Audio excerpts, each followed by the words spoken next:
Good evening. This is the March 11th meeting of the Zoning Subcommittee. Madam Clerk, want to call the roll? Roll call of the members of the Zoning Subcommittee. Councilor Janino. Here. Councilor Keefe. Here. Here. Councilor Novoselsky. Here. Here. Councilor Rizzo is absent. And Chairman Zambudo. Here. Here. Quorum is present. First item on the agenda is 19017, an ordinance further amending the zoning ordinances of the City of Revere relative to a 9-month moratorium on the granting of special permits for lodging and rooming houses. Okay, I think we're going to keep this in committee because it never came out of the planning board. So we'll hold this in committee until we get their report, and so we'll take it up at the next meeting. Second item on the agenda is Council Order 19-041, James George, on behalf of Extenet Systems and AT&T Wireless, requesting permission from the Revere City Council to install small cell wireless equipment on an existing National Grid wood utility distribution pole at the corner of 116 State Road and 4 Unity Ave. Mr. George. Good afternoon. For the record, Jim George, permitting manager for Extenet Systems on behalf of AT&T Wireless. The reason for the inquiry today, or the application today, is we are seeking to put a small cell antenna node on top of an existing wood utility pole owned by Eversource at the location in the Beachmont area. The physical address, the closest physical address is 116 116 State Road, where Unity Avenue goes up the hill. This particular area is known to have very bad cellular coverage, not only because of the Beachmont MBTA and the high capacity, but that hill that goes in the back. I remember when I was at T-Mobile, I tried to do something on the roof, and it just never got done. So this area is notorious for needing cell. The small cell application here, I think, will assist greatly to solve that problem. It's going to, the propagation is 4 to 5 city blocks. It's going to get right into the T station as people come out, and also get up as far as it can on the hill and up and down State Road. It'll also get over towards that corner of Suffolk Downs, and then we will probably do more as we extend into the Suffolk Downs area, Now, to directly address a question for radio frequency concerns that was brought up by Councilor McKenna, each site, I have the MPE report. MPE is maximum permissible exposure. It's run on each particular node that we do, and it's run cumulative. So each node that AT&T has in the Commonwealth of Massachusetts, they regionalize it by county, I think, and by towns, and they run a report. This particular node, each node, generally speaking, or the ones on this list that I have generated a report, is the same antenna group, the same Galvanics antenna, so they're all going to propagate the same. Let me speak specifically on this particular node and how it fits and complies with the FCC maximum permissible exposure. I'm going to say MPE from now on. Generally speaking, I'm not an RF engineer, but I've done quite a few of these. I am managing the Boston build-out for AT&T and others. We're putting these things basically every 150 feet. It's set up as a grid, and there is just an awful lot of small cell nodes going on in Boston. Now, Revere has not been hit that bad yet. I've got a few more coming in, and probably a few more coming in after that. And my colleagues and brothers and sisters will have some more coming in. But specifically, this is generally how it works. Each node they do a report, radio frequency engineers. This MPE, according to the FCC standards, is broken into 2 classifications. This won't take very long. This is just my layman's explanation. I think you'll be educated a little bit. 2 classifications of exposure. Occupational, which is the guys that are climbing the pole, the National Grid guys, the Eversource guys, that get up the pole and work it, okay? The second one is the general population, the people that walk back and forth on the street, 35 feet beneath it, and also the people that live in the general area. That's the general population. Controlled and uncontrolled environments. It's basically an uncontrolled environment because people pass and repass. They go under it. They go their way. They travel beneath it in a car. So they classify it in two different ways: occupational and general population. With that said, they do it on a worst-case scenario. Now, what that means is they take the antenna spec sheets, right, and they know what it's going to propagate. Each antenna is guided by the FCC requirements on how much they can propagate and what power level they use. Very low power level. So, worst-case scenario is to create this report. They take each antenna and they essentially turn it up all they can. There's 3 antennas in this tube, each one of them pointing in a different direction. That tube that we showed you before, you all saw it. It's just a tube. Okay, they crammed 3 tiny antennas in there, and they attach them to a pole, and they put that tube around it. So each antenna is going in a different direction. They're tiny. They're not that big. So they base it on worst-case scenario. Turn every one of them all the way up. There are no modeled exposures on any accessible ground working surface related to Extenet's proposed antennas and the general population exposure limits to the site. There are no areas extending beyond the antenna radome that may exceed the FCC's occupational or general population limits for exposure to radio frequency emissions. Let me take that down one more level. The closest structure, they're calling it 35 feet from the utility pole, give or take. They've got those, you've got some stores there, you've got some houses there. Generally speaking, 35 feet is from the top of the pole to the sidewalk, and they'll do 35 feet to the nearest house window, your bedroom window.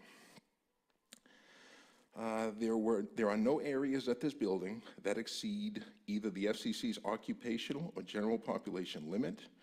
The closest structure to the antenna and the largest calculated value from this facility is 0.012% of the FCC's occupational limit and 0.060% of the general population limit. Less than 1/4% is what this thing propagates based on the limit that the FCC gives you to have safety. So it's less than 1/4%. It really is just a poof. It's a poof that propagates out. It keeps propagating. It's continuous. It's perpetual as long as it's turned on. But what comes out of it generally only goes 3 blocks, and then it fizzes out, and then there's no more. Then you're going to go to the next one and comes into it. So if you're standing 35 feet from this thing, you are at a level that is less than 1/4%, 0.012 and 0.0060. Now, they keep saying that number as it relates to limits. They do a lot of graphs, they do a lot of analysis, and they turn it up all the way, and they do the worst-case scenario. So I like to explain it in that way. This is very technical. It's like a 17-page report. They go into radomes and stuff like that. It's public record. I've provided it to Councilor McKenna. I'll give the hard copy to Ashley, and anybody can come in and take a look at it. But the FCC requires not only the manufacturer of the antenna, but the carrier itself, in order to maintain their licenses, to comply with this restriction of how much you can turn it up.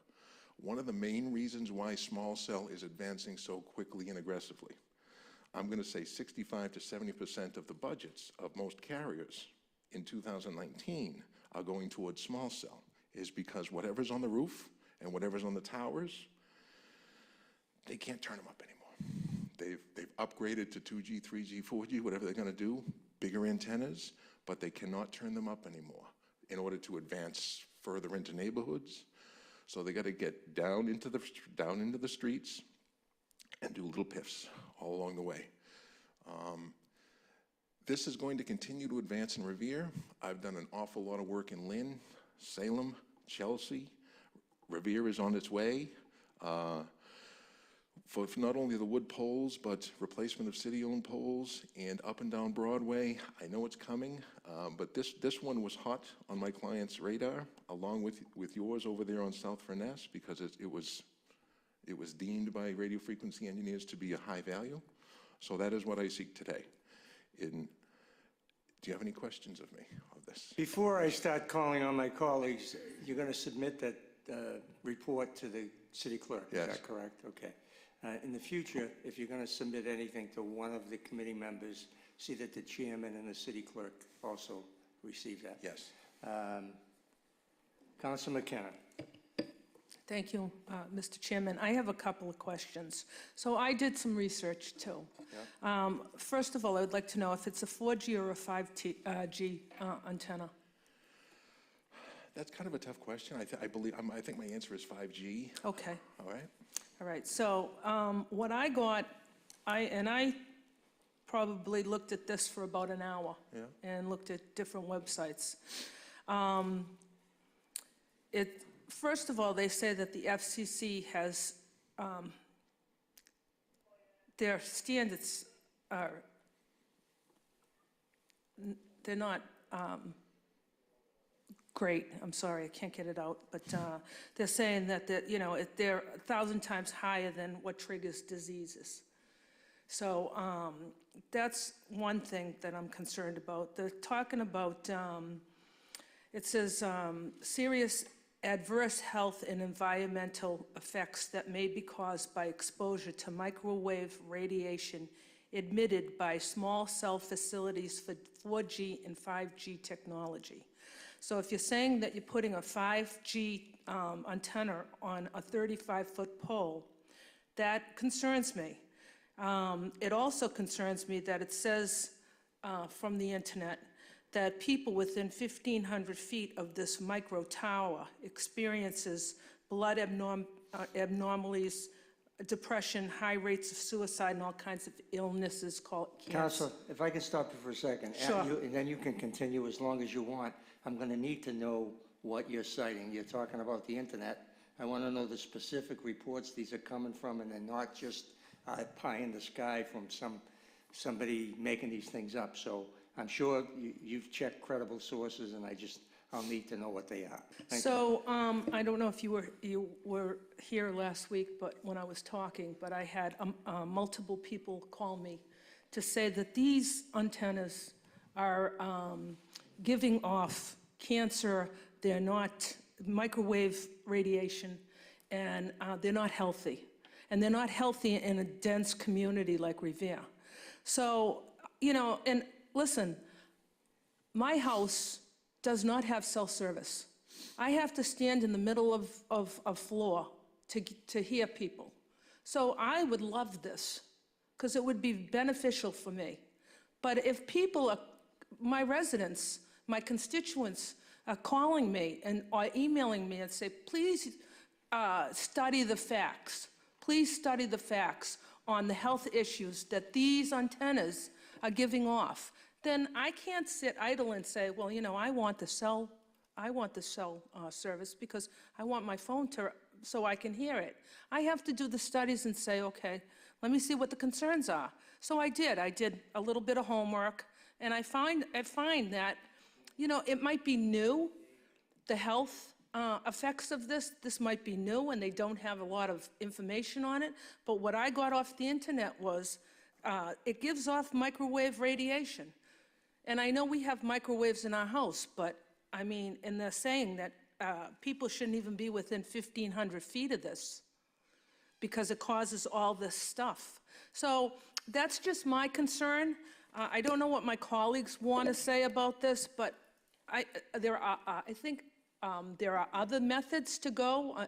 The Xfinity, the cable, what I heard, that are more cost-effective, but they're more costly, but the cables don't give out any health risks. That's what I heard. So, I might have my information wrong, but when my constituents are calling me and saying, please, will you do your research about the health because these are not good for the city, then that's what I've done. So, thank you.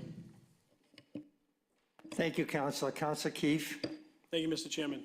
I just wanted to bring a few points up. Since the last time you were here in December, obviously we've, as a council, have gotten a number of concerned calls and emails from residents, but it's also piqued our interest to do a lot of research. And like Council McKenna, I have, searched the internet and also talked to as many professionals as I could. I don't have anything to quote because, like anything, you get conflicting information, and sometimes they can contradict each other. But just recently, I spoke to, and we have some firemen here today from Central Fire who had some serious concerns, and they brought a lot of research and knowledge to the table to me, and it gave me a lot of pause. I'm not an expert in 5G, 4G, or any G when it comes to telecommunications. I thought these things could be a benefit to people wanting to use their have cell service. But when you start getting, serious inquiries when it comes to significant health risks, it makes me pause and say, I want to have experts helping me out making these decisions. I don't want to put anyone at risk. If it means that I have poor cell service, I'm okay with that. So I'd ask that we offered some time to the gentleman, Mr. O'Hara from the fire department, to speak of his mind and talk to him, to tell us what you told me. Thank you. Thank you, Council. We're going to allow the firemen to give us their input, but all I'm going to say is that I want input from everyone. I want documentation as to where it's coming from, because I can go on the internet and find out that I'm going to live to be 120 tomorrow. So I want actual data. I want proof that there's something wrong here, because I've been here a long time, as we all know, and I don't like to keep saying that because maybe people won't want to keep me here. But the bottom line is that I've seen a lot of documentation from when cell service was in its infancy. And we've had lots of reports telling us how safe they are. So now if something's changed, I'll be the first to want to stop it if that's what happened. But I don't want to hear that, we saw this on the internet, I want to hear that it came from some scientific organization that has backup proof of what they're saying, and not somebody's emotional worry about getting cancer, as we do in a lot of other issues. I'm not going to bring those up here tonight, but we know what we're talking about. So we deal with facts and science up here, and we're going to continue to do that. Thank you. Thank you, Councilor Janino. I almost said Council President, but I forgot your term has expired. Thank you, Mr. Chairman.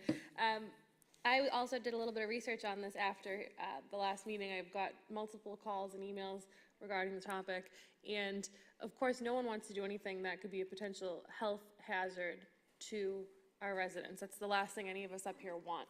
However, there are multiple sides to this, right? So you hear about it first and it's like, all right, well, we want to provide our residents with the best service possible. Something we need to think about is the technology for these towers have changed drastically over the past 20 years. From, the first cell phone tower to now we're 5G speeds. We have more people using different types of technology, whether it be for a phone, a laptop, wireless, anything you name it. So the strengths of these are increasing. So if there were studies done 20 years ago about what the implications are, I'm sure they're very different now because the strengths have changed so dramatically. I will caution my colleagues, although, I've got just as many concerns, we're very limited as a council as to what we can do on this. And according to the FCC, Section 332, Article 7, it prevents cities and local government from discriminating against these carriers.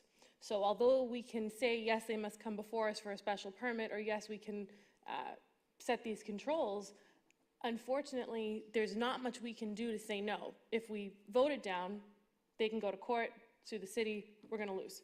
So it's like a no-win, no-win. You can be against it, but still legally we have to support it, which is not a comfortable position for me, and I'm sure many of my colleagues. I want to know more about it, and if you do a little bit of research, a lot of other communities are pumping the brakes on this because they're seeing, okay, now some things are coming out, studies are being done. It goes from being a rush to let's be the most technology forward and progressive city to, all right, hold on, why don't we look at what we're doing and see what the effects of it are? And I think that we should just proceed with caution, although I will, again, caution my colleagues that we are very limited in terms of what we actually can do. So, thank you. Thank you, Councilor Janino. And I found out what we can and can't do also when it came to these people offer a fee, but there's a big carrier that doesn't, and they're within their rights legally not to. And I wasn't happy to hear that. So, okay. Councilor Rizzo, you have anything for this? No. Okay. Now we'll hear from the firefighters.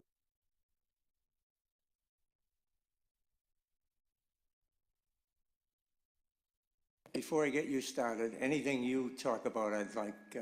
Oh, some- absolutely. Yeah, I just, so I have everything. Okay, I so want every side. I'm Lieutenant O'Hara with Revere Fire Department.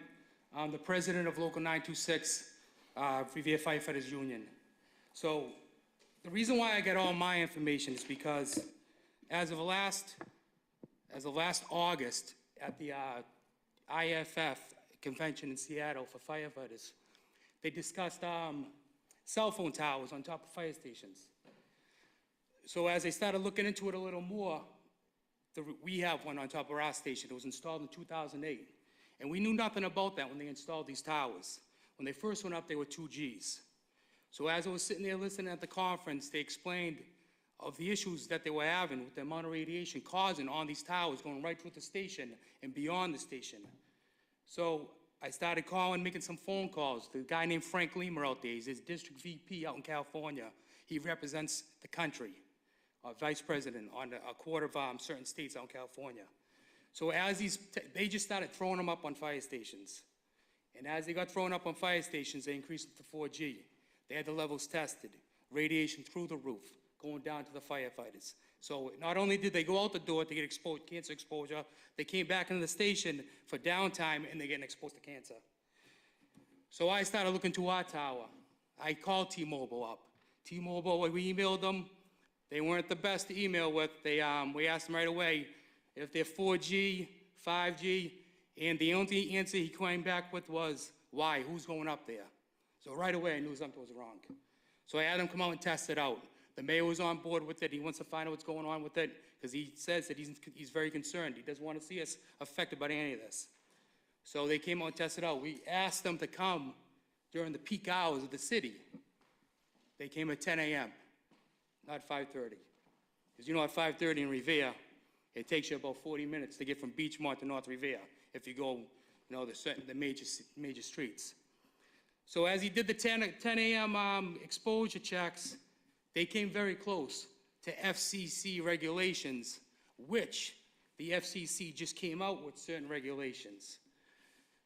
Now, on those regulations, if you go upstairs inside the fire department, as soon as you get to this top level, which nobody goes up there, the first sign that says is FCC doesn't approve beyond this point, a sign. And I have that right on my cell phone. I could show you guys all.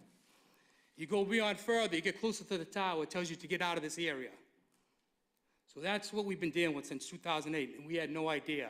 I think back then it was tough times. They came to the city. It was a way to make money, and no one knew. And also another point, on cell phone towers in the state of Massachusetts, New England area, Virginia, and New York, we're the only station that has it. The only one. So we're going right now to get that removed. We're working with the mayor, and it's tough. Once these companies put these towers up, you got a contract with them, they got more power over you.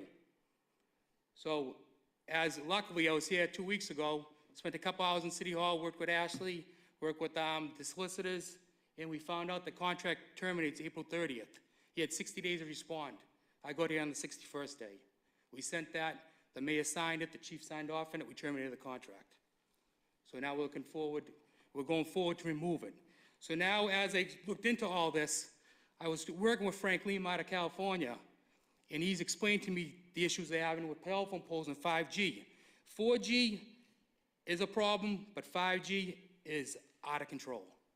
The radiation that goes right into houses.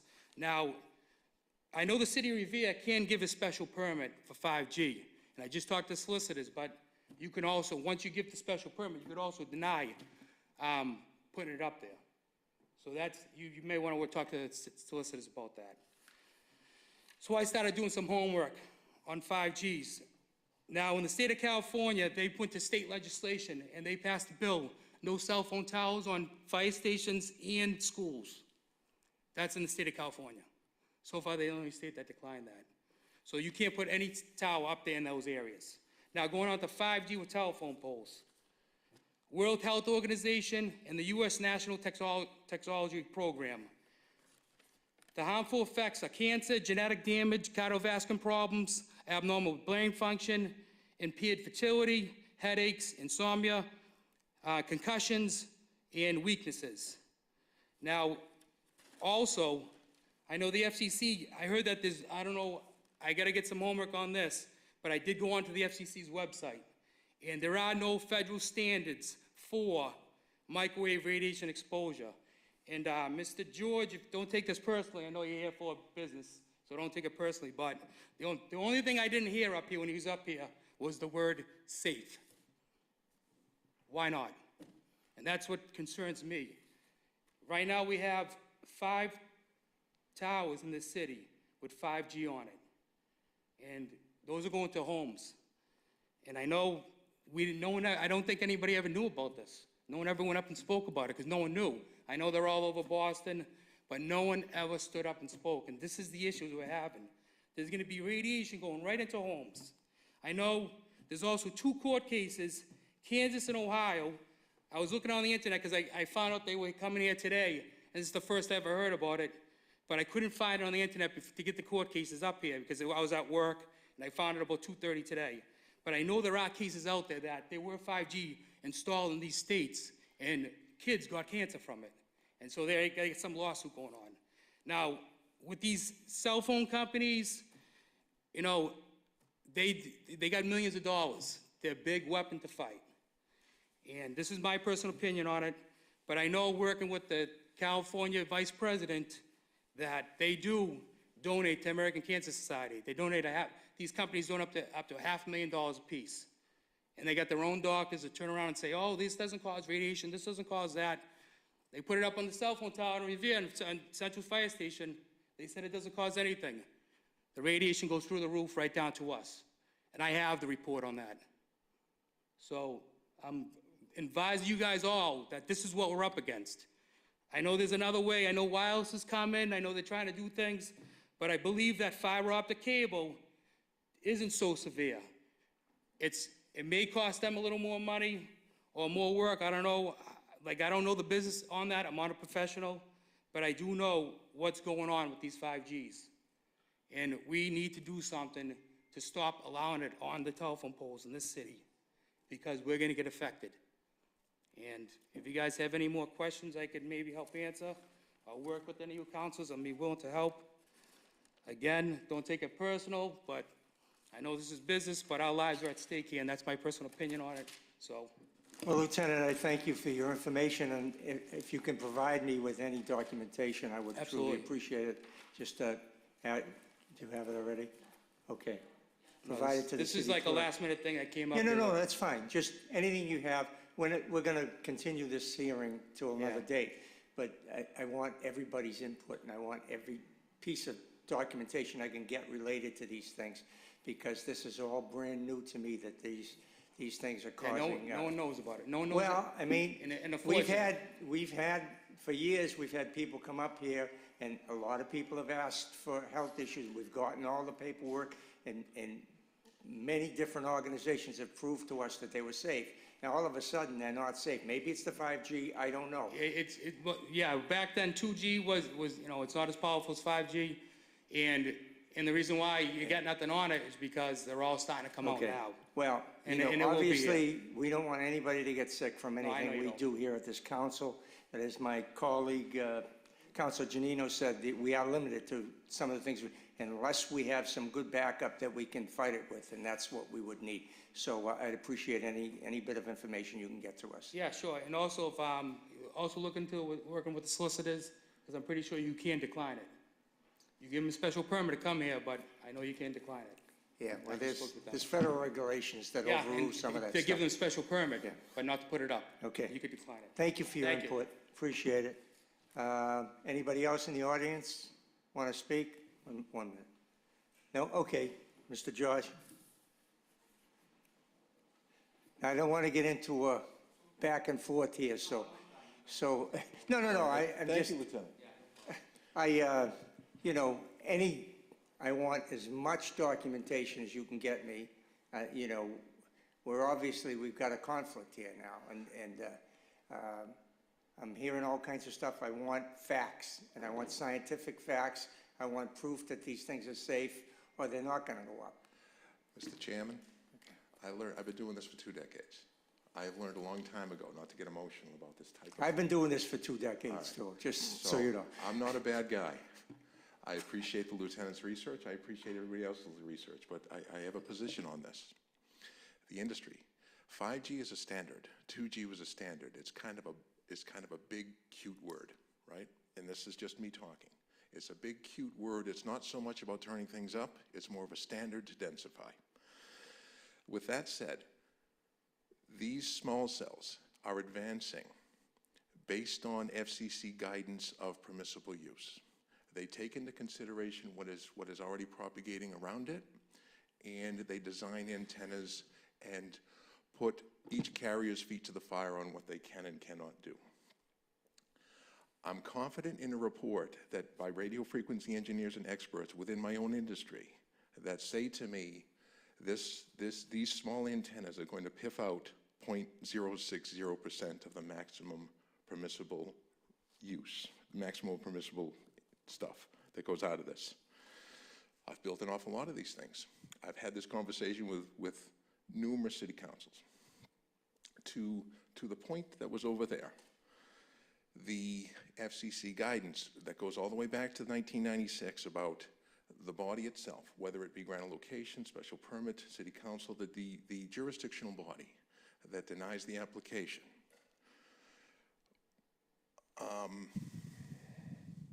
You can't deny it for health reasons. You can't, if I have proven to you through whatever reporting I have, even experts that'll come in if that's what you choose, if the industry is saying that it meets the standards of the federal government, the FCC, regardless of what you may not think of Big Brother, if the denial is based specifically on health concerns, there is a long list of 2 decades worth of litigation against that. So that's not where I want to go with this. What I want to try to do is it is not recommended that the signage, there's going to be signage on this pole that's all the way up underneath the antenna. It's on the plan as a detail. It's an OSHA thing. They don't want you to climb it. They certainly don't want you to wrap your legs around it for a couple hours. They certainly don't want that. And it's about distance and how it propagates and how the ones around it propagate. And once all of that data is collected, where are you with the level that the FCC lets you be at? If it extends to 5% or if it extends to more than that, there is mechanisms where the next time someone looks at it, they'd take a look at it and they would go after the ones that are over it. So that's addressing his concern. I know that the industry itself is large, but specifically for small cells, you know, we're using the term 5G. I don't like that term. It's just, I don't know how to explain it because it's a standard. It doesn't equate in my brain. It's a densification of specific areas, 4 or 5 block radius that need a puff. And that puff is coming out of these low bandwidth, low energy antennas that are helping, say, 1 bar become 3 bars, or 2 bars become 4 bars. That's the way I like to explain it. So I think I've addressed these reports. Mr. George, I'm running into somebody else's time on the meeting, the next meeting. So we are going to meet again soon. I would ask you to bring me any data you have that proves these things are safe. And I've asked the lieutenant to give me whatever he can get, and my colleagues to get me whatever they can get. And so then we'll make an informed decision after we have all this and we've analyzed all of it. Very good. But Thank you I very much, appreciate Mr. your time. Thank you. So that will end. We will obviously keep this in committee. We will deal with it at the next zoning subcommittee. So we are adjourned for this zoning subcommittee. Thank you.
Good evening. Calling to order the March 11th Legislative Affairs Subcommittee meeting.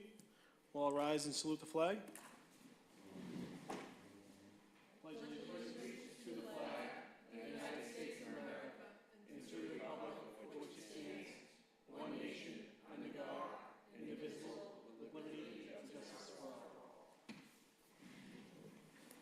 Roll call of the members of the Legislative Affairs Subcommittee. Councilor Novoselsky? Here. Councilor Powers? Absent. Councilor Rizzo? You here? Here. Councilor Zambudo? Here. Here. And Chairman Keefe? Here. Here. Quorum is present. Thank you, Madam President. So we have a few items up on the agenda tonight. I know that there are a few that we may be tabling for matters that council is not in attendance or they wish to table. But to start it off, I'd like to go over 18036, an ordinance prohibiting disposable plastic bags. That was presented to us by Councilor McKenna and Councilor Janino, and also Councilor Morabito. Thank you. And we can have some further discussion on that. This was something that we brought up about midway through last year, so it's been standing in committee for some time. We'd like to bring it up. Councilor McKenna. Thank you, Mr. Chairman. So I think we brought this up in July. We had 62 cities and towns that were on board with the banning of plastic bags. And I know there was some discussion about, hurting senior citizens, what the cost would be. But now we have Boston, Cambridge, 93 cities and towns on board. And what I'm hearing is that maybe Massachusetts is going to do an ordinance for the whole state. So, but I just think it's necessary, especially where we're an ocean front community. I know the DCR has talked about plastic bags and straws to me, saying the beach is really, it's hard to clean up. They're in the water, they're in the trees, they're on the streets, they're everywhere. We're not trying to eliminate plastic bags. We're just trying to take the, I think they're plastic one, what are they? The plastic? It's a certain grade. I think it's one Point grade. of information, it's single-use bags that are 2.25 millimeter thick. Okay, so that's what we're trying to eliminate. We're not, and now people are starting to use recycled plastic bags. So I think there's room for growth with plastic bags. It just won't be this certain plastic bag that it doesn't, it's biodegradable. It's not biodegradable. It takes 1,000 years. And now what they're finding out is the sunlight is starting to dissipate the plastic bags, and the fish and animals are starting to eat it. So that's it. Thank you, Councilor McKenna. Councilor Janino. Thank you, Mr. Chairman, and I want to thank you for taking this up this evening. It's been something that Councilor McKenna, myself, and Councilor Morabito have been working on for a good amount of time now. And as my colleague mentioned, a good percent of the state is now on board with this. And I think that it's really important to know the facts when we talk about this. So number one, it's not banning every plastic bag. It's banning one type of plastic bag. This is the type of plastic bag that's found clogging storm drains. It's found clogging the sewage on the sidewalks. It's found stuck in fences. It's found on our beaches. It's found everywhere. And something that's important to note is this isn't hurting the consumer. It's holding our retailers to a higher standard.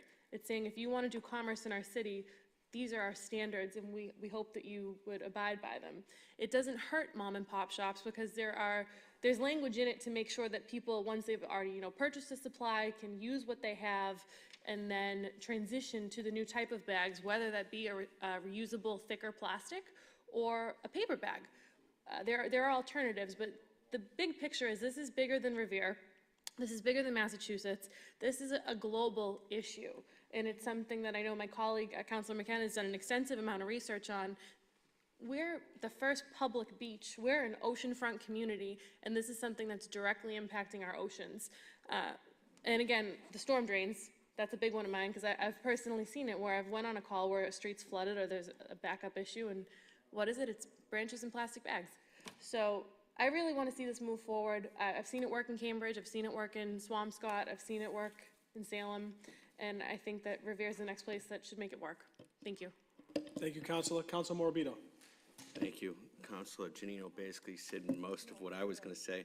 But these bags are basically suffocating the planet with 60,000 bags being consumed in the USA every 5 seconds. As Councilor McKenna said, they don't break down in landfill sites due to lack of oxygen and light. But over time, they release these dangerous chemicals. They're made with petroleum and natural gases. So these bags are all over the place. Not only are they creating litter and pollution, they're hurting the marine life in the ocean. So the littering of these bags are not only an eyesore, but they're harmful to animals, as I said. They say that the lifespan of a plastic bag from when your items are bagged at the grocery store to when you bring them home is a 12-minute lifespan. The picture is pretty clear. For a few minutes of use, plastic bags weigh heavily on our environment. And the goal of this motion is to reduce pollution and decrease greenhouse gases. So I hope my colleagues will vote in favor of this on the subcommittee. Thank you, Counselor. Counselor Rizzo. Thank you very much, Mr. Chairman. I do totally agree with this. I know there's different schools of thought, and you know, there's something to be said for that. I've heard people talk about, we can do on our own local level, or we can even do on the level of the United States, what we can do to, get rid of these type of materials that are hurting our environment. But unless it's a worldwide effort, we're really going to have, we're just going to be a small piece of it. But knowing that, we should do our part. It is an issue. I mean, I think I might have said this when this motion was first introduced. You think of all the ships at sea, and of course I served for 6 years, 4.5 of those years on a U.S. naval aircraft carrier. And to see the trash and to see equipment and everything else that went off of that ship day in and day out, that's just one out of just, one ship at sea with all the different navies and all the different ships that are allowed to dump 50 miles out. You think about what's going into into our oceans, what's going into our landfills. I think I read something recently that by the year 2050, there was going to be more plastics and materials in the ocean than there are fish. I mean, that's scary. So what happens? I mean, maybe a lot of us will be gone by 2050 or 2100 or 2200, but what are we doing to future generations if we don't start doing our part? I know even us, I mean, I'll speak for myself, my wife and I, they have these bags you can bring now. They're not paper bags, they're not plastic bags. They're just bags you can take in when you go grocery shopping. They're just these carry cloth type bags that you can bring in. And, I mean, in a lot of ways, it's better than plastic bags because you can put more in them, so it's less bags to carry in the house. It's like anything else. It's like years ago, people used to smoke at work. They would smoke in restaurants. But you know what? Now you can't do it anymore, and it's better for everybody. And, it's like change is hard sometimes, but if it's going to benefit future generations, why wouldn't we want to take this on? So, I do support it. I do understand that, we're only Revere, but, sometimes starting small and growing from there can take on bigger change. So I am going to support this, Mr. Chairman. Thank you very much. Thank you, Councilor Rizzo. Councilor Zambudo. Thank you, Mr. Chairman. This came up when I was chairman of this committee, and All I did was ask for data, and all I got was emotions. Nobody ever produced anything of value except that now it's up to 93 cities and towns out of 351 that have passed this, in my eyes, meaningless legislation. Now, you know, this is just similar to the new Congresswoman with the Green New Deal. She wants to eliminate fossil fuels, okay? And that's all great. You're going to do that in the United States and make everybody not able to take a plane or whatever. And you know what? It's going to be like a pebble in the ocean. You know why? China is producing a coal plant every day, or 5 coal plants a day. Most of the stuff, everybody talks about the oceans, it's got more plastic bags in it. It's all, most of it's from China, not here. We're pretty responsible. And I'll support this when the state puts in a plastic bag ban. But let me tell you something. At Christmas time, I was at Macy's in Boston, waiting in line for gift cards, because I'm lazy. I buy gift cards. And 15 minutes went by, and 2 sales clerks were trying to force a down jacket into a paper shopping bag. Finally, I had to get back to work. I said, hey, put it in a plastic bag. Put it in the big plastic bag. Oh, we're in Boston. We can't do that. That's a minor example of what this kind of feel-good legislation does. And that's all it is feel-good legislation, because it's not gonna, it's a pebble in the ocean. If you get China and all these other startup countries to, you know, these that are producing most of these greenhouse gases, you can stop all fossil fuels. You're not gonna make a bit of difference in the world. It's good, it's feel good, it feels good. We did our part, but guess what? I can't support this. I'll never support it until the state puts a ban on, then I'll have to support it. Thank you. Thank you, Councilor. Councilor Guanasso. Mr. Chairman, it's a pleasure to work with the community and active councilors who have the vision to bring this forward. For us not to be followers, but for us to be leaders.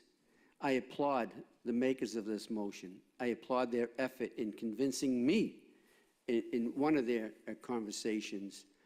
But after that, I did some research and I watched a lot of the programs on TV regarding this type of activity. And I also did some observation while on traveling on vacation.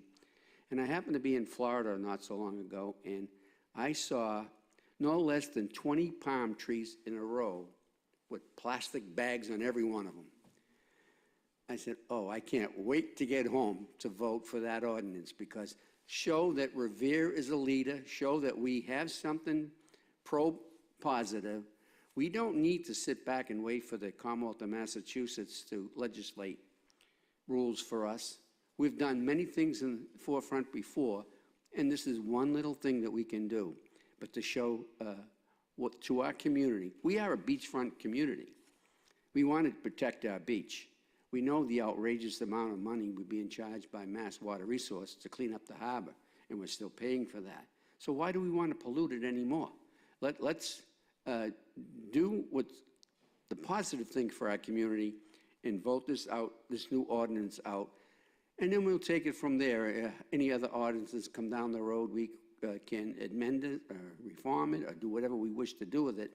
But at least let's have something on the books to show, again, that Revere is right out to the forefront with this type of legislation that shows us that we are a leader in our Commonwealth. We are not a follower. Thank you, Mr. Chairman. Thank you, Councilor Guanasso. If I may speak on this, and I was an original supporter of this initial motion, or this initial ordinance. And like Councilor Zambudo did ask, he did ask for some data, and I believe Councilor McKenna and myself, we reached out to many communities such as Cambridge and Boston that were, or Cambridge had already had it implemented in Somerville. And we got data, I know, but since then, Councilor Zambudo is no longer overseeing the Legislative Affairs Subcommittee, and fortunately, I have taken that over. So I agree on this motion. I'm a big supporter of it. And I understand Councilor Zambudo's hesitation, but when he talks about a pebble in the water, I wanted to leave a little quote or a poem.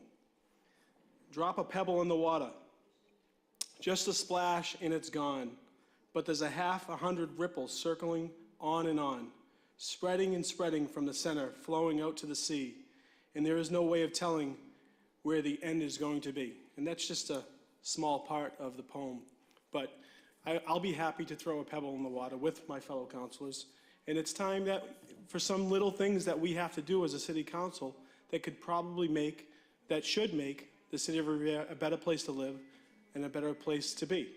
And we have that responsibility, and I think that we can help do that. So I will be asking to put this to vote tonight, and Councilor. Well, I'll ask that it goes to public hearing, and I would just ask one of the makers of the motion, Councilor Morbido, in this, it does state the effective date to be January 1st, 2019. I would ask that we change that to July 31st, 2019, because it's obviously already passed January 1st. Absolutely, and I would ask that this doesn't apply to, that this be applied to any retail store over 10,000 square feet.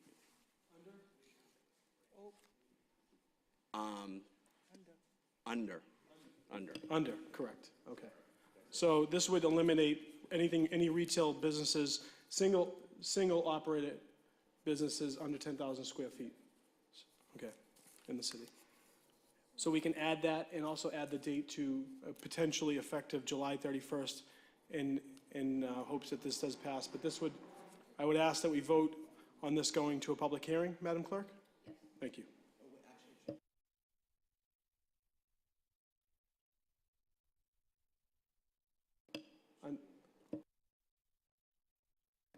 Mr. Chairman, Councilor? will it go to committee one more time before it goes to the public hearing? If it's ordered to a public hearing, when will the public hearing be, next month?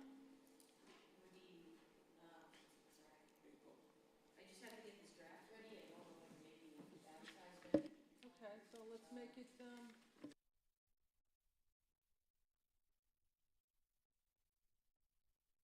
So we can vote on this and it would go to a public hearing for April. So the last meeting in April. Thank you. Roll call.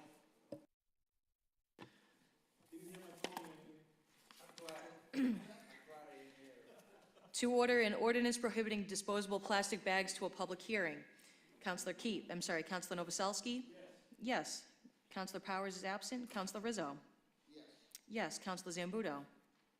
I'm going to vote yes only because I never stop anything from going to a public hearing. I'm still vehemently opposed to this, and I know I don't have the votes, but I would never stop anything from going to a public hearing. And Chairman Keefe? Yes, and also Council President Guanasso would like to vote on this as well. Councilor Guanasso, Council President Guanasso, voting yes to order this to a public hearing. Thank you. Mr. Chairman, can we also put on the record that the three makers of the motion were here and in support? On the record. Thank you. Next matter of business, we have a motion presented by Councilor Guccino and McKenna that the city clerk be requested to research and draft an ordinance banning plastic straws and stirs. It was brought to our attention from the DCR, the Revere Beautification Committee, and the Beachmont Improvement Committee that plastic straws and stirs are the #1 items littering Revere Beach. As sand fills the straws, they get buried under the sand. This makes it impossible to remove straws during beach cleanups. Not only are plastic straws detrimental to Revere Beach, but they are environmentally toxic to sea life. Councilor McKenna, would you like to speak on this motion? Councilor Janino. Thank you, Mr. Chairman. I want to start by saying anyone that has any negative thoughts about this motion, saying that it's progressive, I want you to think about 50 years ago and in your childhood, plastic straws didn't exist. So for many people watching, when you were growing up, there was no such thing as a plastic straw. There were paper straws, and that was a norm in this country for decades. Plastic straws are a newer invention. They're something that came about within the past 20 years, and they're something that we've noted is having a detrimental impact on our environment. They're getting stuck in sea life, they're polluting our beach, and they're not necessary. So if there's a viable paper alternative that worked for decades, and now there's a new alternative that we see has visible issues, and we can go back to something that worked for decades, I don't see any problem with that. You'll notice if you go to a lot of restaurants that are conscious, they're starting to go back to paper straws. It makes sense. It's better for the environment. And again, if it worked 50 years ago, I don't see why it can't work again. It's a better option.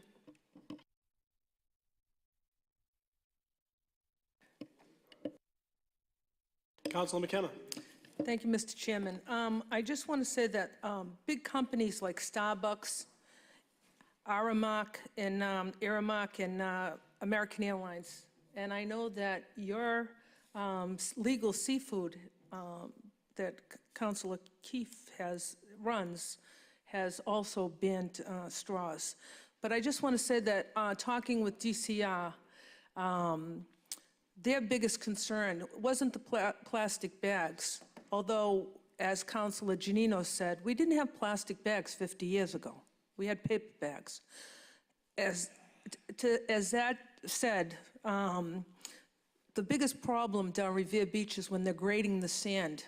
They can't grate, the straws get stuck underneath the sand and they can't pick them up. They have to pick them up by hand, and it's impossible for them to do, with workers. So that was their biggest concern. So that's why we put this forward. And being a coastal community, I think this is essential. So, thank you. Thank you, Councilor McKenna. Any other councilors wishing to speak on? Mr. Yes, Chairman, just as Councilor an Novoselsky. FYI, it's nice there's a motion on the floor. We don't have an ordinance to even talk about. So Correct. we have to get the ordinance before we can even pursue this. So Correct. there's nothing in front of us. So this is obviously a discussion, and it looks like we do have a few other items on the agenda tonight. But Madam Councilor Janino and Councilor McKenna, would you like to help draft an ordinance, and then we can bring it back in front of the council? Yeah, so Councilor McKenna, myself, are working with the clerk on drafting an ordinance, so we'll have something prepared for the council within the upcoming weeks. Okay, so if everyone is okay with this, we'll just table this matter until an ordinance is brought in front of us. Thank you. 18233, an ordinance relative to clean and healthy parks. This again is something that was brought in front of the council. Oh, it's probably been almost a year, maybe 5 years. Okay, so I'm glad this is good. We're going to clean up some legislative affairs items tonight. And this was brought forth by Councilor Janino. Could you help give us some information on this? And Councilor McKenna. Thank you, You Mr. work in Chairman. tandem? So I brought this up the first time before Councilor McKenna was even elected, I believe, and then she brought it back up again with me to help me in this effort. This started coming about when we were finding people hanging out in the parks late, trouble in the parks, things like that. We've been proactive. There's now better lighting in the parks. They're putting up security systems in the parks. But this is just something it's an initiative to promote clean and healthy parks. It's saying that we don't approve of obvious substances that should not be in a park, and it's just putting it on record for the city. It protects all lawful people that have their license to carry, and it protects all people that carry any permits lawfully. It's not out to hurt anyone. It was written with everyone's best intentions in mind, and it's just for the best of our city. And it's not a feel-good motion. It's one that I've been sitting on for years, and I would like to get passed. Thank you. Thank you, Councilor. Councilor McKenna. Thank you, Mr. Chairman. So I didn't know my fellow colleague brought it up a long time ago, just before I was here. But I brought it up because I got a call on a Saturday morning, and a woman called me and said that they had 3 needles in Louis Pasteur Park, and kids were in the park and they were playing. So I went down there, we called the police came and they removed it. And this is why this came up. What happens is, yes, there are fences that are protecting our parks, and they're shut at dusk. But what happens is people climb those fences, and it's an easy way to use a needle, shoot up whatever you have to do, smoke a joint or whatever. But it's very easy because those parks are closed. And I don't think the police, go around and look because they're closed. They're locked, they're closed, they're fenced. So this is not a feel-good motion. This is to protect our kids. It's to protect our people, our residents. So I would really like to see this passed, and I don't want to see it linger for 5 more years. Thank you. Thank you, Councilor McKenna. Any other councilors wishing to speak? So I would be okay with bringing this up to vote tonight. If we could call the roll, Madam Clerk? On an ordinance relative to clean and healthy parks, Councilor Novoselsky. Yes, Councilor Powers is absent. Councilor Rizzo? Yes, Councilor Zambudo is absent. Council President Guanasso? Yes, and Chairman Keefe? Yes. Yes, the ordinance will be forwarded to the full City Council for consideration. Thank you, Madam Clerk. Councilor Rotundo is not in attendance tonight for this meeting, so we're going to hold off on his motion 18386. We'll just table that until another Legislative Affairs meeting. I'd like to skip over the next one, and we'll come back to 19030 at the end. But if we can take up 19036, this has already gone to a public hearing with no debate. And I would like to, any councilors wishing to speak on this, so we'd like to vote. Motion to approve. Madam Clerk, would you call the roll? Sure. On the parity salary ordinance, Councilor Novoselsky? Yes, Councilor Powers is absent. Councilor Rizzo? Yes, Councilor Zambudo? Yes. Yes. Councilor Guanasso? Yes, and Chairman Keefe? Yes. Yes, this ordinance will be forwarded to the full City Council with a favorable recommendation. Thank you, Madam Clerk. And 19037, an ordinance amendment relative to snow, slush, and ice on sidewalks pertaining to owner-occupied properties. This was an amendment from Councilor Powers, I believe, that wanted to specify that it was, the amendment was only designated for owner-occupants seniors, 65 plus, correct? Yes, Madam Clerk. This amendment was put in by John Powers for the exemption, and the ordinance that was originally passed by the City Council exempted anybody 65 years or older. This is only, now the ordinance will only apply to owner-occupied properties with owners that are 65 years or older. Correct. So like Madam Clerk had mentioned, this is something that's already been approved, but this would amend to, there would be no harm for any, or there would be no fines levied to any residents that were owner occupants 65 or plus. And if there was a resident that is 65 plus that was not an owner occupant, clearly that fine would go to the true homeowner, which would not be that resident as well. All in favor? Motion to approve? Or, Madam Clerk, would you call the roll? Roll call on this ordinance amendment as it pertains to snow, slush, and ice on sidewalks for owner-occupied properties. Councilor Novoselsky? Yes. Councilor Powers is absent. Councilor Rizzo? Yes. Councilor Zambudo? Yes. Yes. Councilor Guanasso? Yes, and Chairman Keefe? Yes. Yes, this ordinance will be forwarded to the full City Council with a favorable recommendation. Thank you, Madam Clerk. And last is 19030, Councilor, motion presented by Councilor Morabito, that the mayor requests the city solicitor to create an ordinance to include provisions for the maximum local tax option and excise tax on short-term rentals, AKA Airbnb. Councilor Morabito, would you like to speak on this? Please, quickly. Mr. Chairman, so as you know, you and Councilor Guanasso are spearheading, and McKenna are spearheading Airbnb, and I want to be part of this, and as you know, Governor Baker signed into law regulations for short-term rentals, and we're working on our own regulations, but his law stipulates a local tax option for municipalities.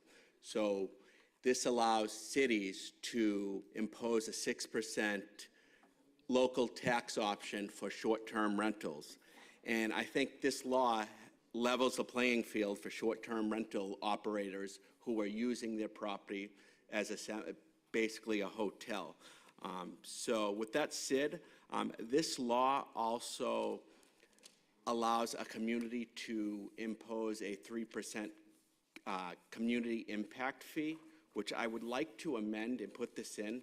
Like I said, this is all coming to fruition, so I think if we voted on this, at least it would give the solicitor the power to create the regulations with the wording and including these tax options. Thank you, Council Morbido. Any other councils wishing to speak on this? Did we have anyone in the audience that wanted to speak on this? No? Okay. So just to, again, clarify, yes, Councilor Morbido is correct.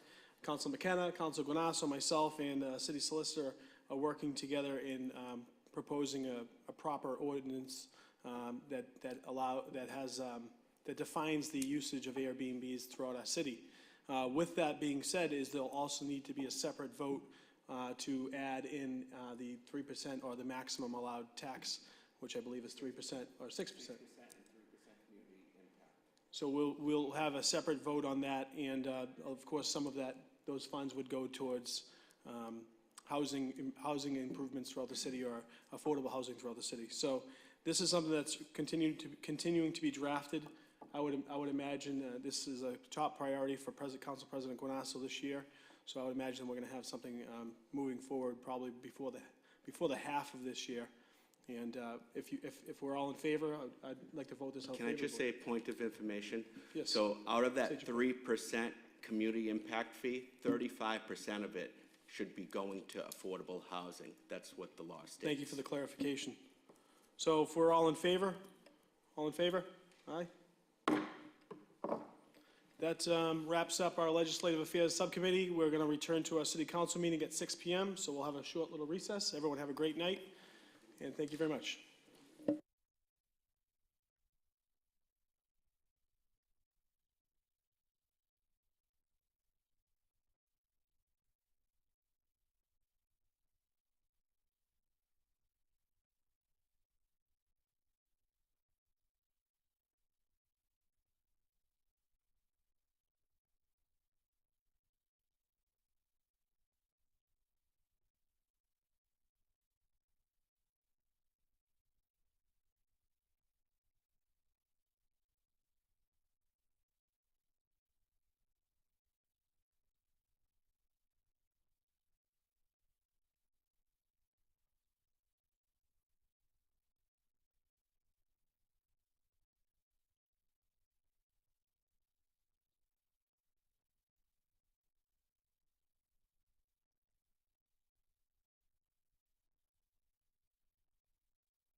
Good afternoon, and welcome to the Revere City Council meeting of March 11, 2019.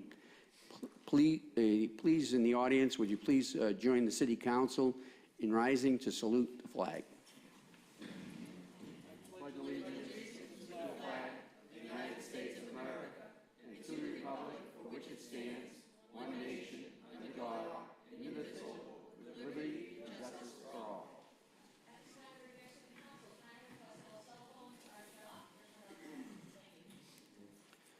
Madam Clerk and members of the City Council, we've had a very, very sad week this past week. We lost 3 valid members of our community, and we all are held with much sympathy for their families and their loved ones. First is the former City Councilor Kathy Penn's brother, Alan Belafonte. He suddenly passed away. He took a heart attack, and unfortunately, it created death. And we offer our sympathies out to Kathy Penn and her family. Then we had a school committee man, Jimmy Sorrento, who was a former school committee person. He also passed away this past week, and we offer his family and his friends our deepest condolences. And finally, we had a member of our family, John Powers. He lost his beautiful daughter, Michelle, to death. And we are all wish John and his family the best of wishes, and hope that God speeds and keeps him in his prayers, and we all will keep John in his prayers. And I ask you all to rise for a moment of silence.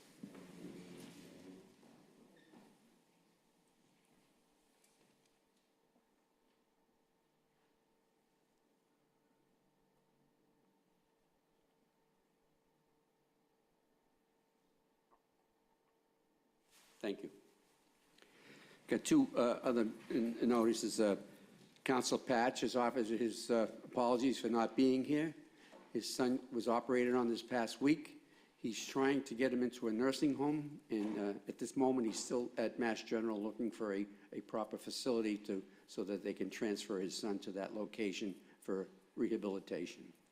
And finally, Councilor George Rotundo has called and said that he will be a little late. Madam Clerk. Roll call of the members. Councilor Janino. Here. Councilor Keefe. Here. Here. Councilor McKenna. Here. Here. Councilor Morbido. Here. Here. Councilor Novoselsky. Yes, here. Here. Councilor Patch is absent. Councilor Powers. Here. Here. Councilor Rizzo. Here. Councilor Rotundo is absent. Councilor Zambudo. Here? Here. And Council President Guanasso. Here. Here. Quorum is present. Approval of the journals of the regular meetings of February 11th and February 25th. So moved. So ordered. Prior to us taking up the zoning subcommittee report, it was a request for a city official to take calendar item number 13 out of order. So please, would I ask for suspension of rules? All in favor, all opposed? So ordered. Calendar item number 13, communication from the city auditor relative to various free cash appropriations. On this particular matter, is there anyone in the audience who would like to speak? What we're going to do with this is, because of the appropriation size and the monetary value of it, this is going to go right over to Ways and Means for its review and further deliberation. So anybody who's in attendance this evening here for that particular purpose, that's what's going to happen to this. This is going to go over to Ways and Means. So there'll be no discussion on it this evening. It'll just be referred over. All in favor? All opposed? So ordered.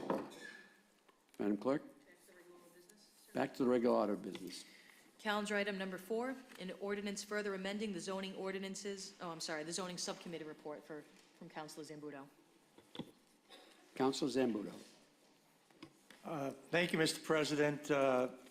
Obviously, the zoning subcommittee met earlier this evening. We had 2 items to take up. They are both being left in committee for further discussion, especially the one on the wireless antennas. There's been a lot of concern about health issues, and I've asked all the parties to submit documentation so that before we approve this, we know that they are certainly safe. there's conflicting reports, and so that's where we're at. Both of those, we will meet soon. Probably by the next city council meeting, we'll have another zoning subcommittee, and we'll take up both these issues. Thank you, Mr. Thank you. Chairman. And it may go out of Chairman, Madam Clerk. Mr. Chairman of Ways and Means, where there's so many people in the audience in here who would like to hear, when is that meeting going to be conducted for the review of the free cash distribution? Do you have any idea? I would say prior to our next regularly scheduled meeting, I would imagine. Okay, and that is March 25th, I believe. March 25th, okay with you? It's fine with me. To all those in attendance here this evening wishing to, thinking that there's some discussion was going to occur regarding the distribution of free cash, it's going to occur on March 25th in the council chamber. Any particular time, Mr. Chairman? 5 p.m. 5 p.m., March 25th, for the distribution of the free cash. Thank you. Madam Clerk? Calendar item number 6, we're on to the Legislative Affairs Subcommittee report. Mr. Chairman? Thank you, Mr. President. I'll give you a brief update on our very productive meeting today. We took up a number of ordinances or motions that were brought forth over the last number of years. To start off, 18-036, an ordinance prohibiting disposable plastic bags. That was voted out favorably to go to public hearing. And there was a little discussion, but overall, it did vote favorably for the members in attendance to go to a public hearing. 18159, the conversations or the communications between Councilor McKenna and Councilor Janino were they were going to take this and put it in the form of an ordinance and bring it back in front of the City Council at a later time. 18233, relative to clean and healthy parks, that was voted out favorably this evening. Councilor 18386 was tabled. 19030, motion presented by Councilor Morabito. That was also, that's still on the table. Actually, it was voted out favorably to send the information to the city solicitor, so when we're building the ordinance, we can have this in mind, although that will be on a separate vote. 19036 was voted out favorably. In 19037, an ordinance amendment relative to snow, slush, and ice on sidewalks pertaining to owner-occupied properties was also voted out favorably. Madam Clerk, after the chairman's report, will you take out the items that are listed for a vote to please take them forward? And just to clarify, that was a motion presented by Councilor Powers to amend the current snow, slush, and ice ordinance on the books to exempt any owner-occupant seniors. That's 19-037. Correct. So if you'd like to bring, a few of these are going to have to go in front of the full council for vote. Okay. Thank you. That's my report. Thank you. Thank you, Mr. Chairman. Madam Clerk. Calendar item number 6, in reference to 18-036, disposal of plastic bags. That's been ordered to a public hearing. In 19-037 is going to committee.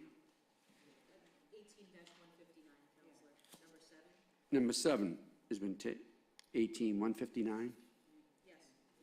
That'll stay, that's going to be tabled. That's going to be tabled. That's staying in, remain in committee.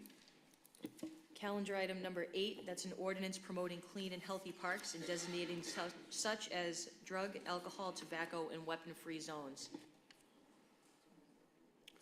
Ordered to a second reading. All in favor, opposed? Ordered to a third and final reading. Roll call for engrossment and endainment. Roll On call. engrossment and ordainment, Councilor Janino. Yes. Yes, Councilor Keefe. Yes. Yes, Councilor McKenna. Yes. Yes, Councilor Morabito. Yes, Councilor Novoselsky. Yes. Yes, Councilor Patch is absent. Councilor Powers. Yes. Yes, Councilor Rizzo. Yes. Yes, Councilor Rotundo is absent. No, Oh, I'm sorry, here. Counselor Rotundo. Yes. Yes, Councilor Zambudo.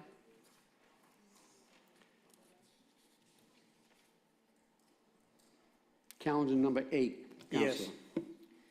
Yes, and Council President Guanasso. Yes. Yes, the ordinance relative to clean and healthy parks has been engrossed and ordained.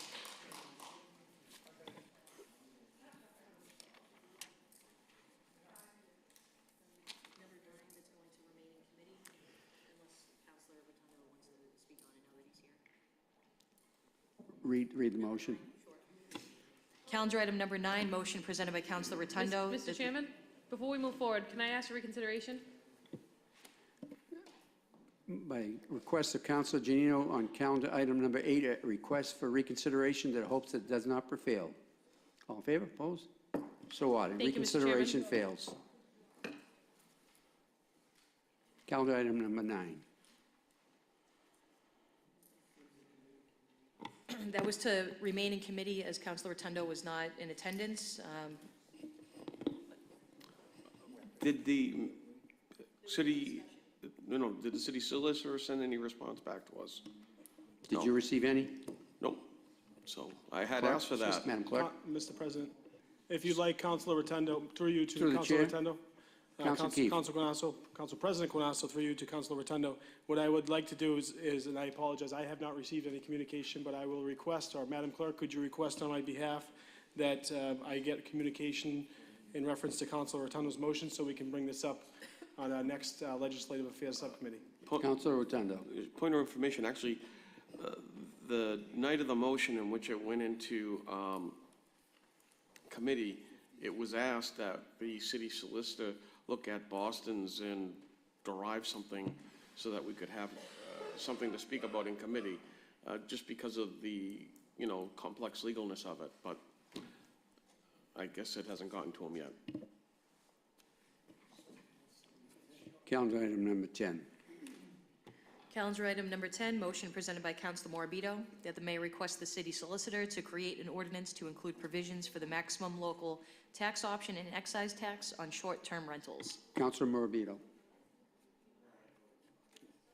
Calendar item number 10.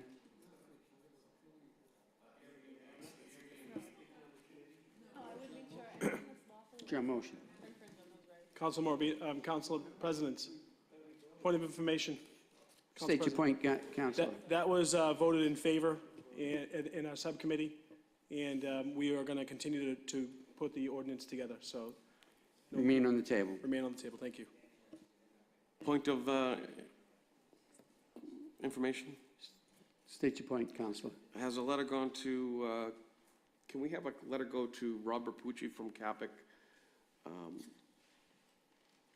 asking him to participate in this particular motion?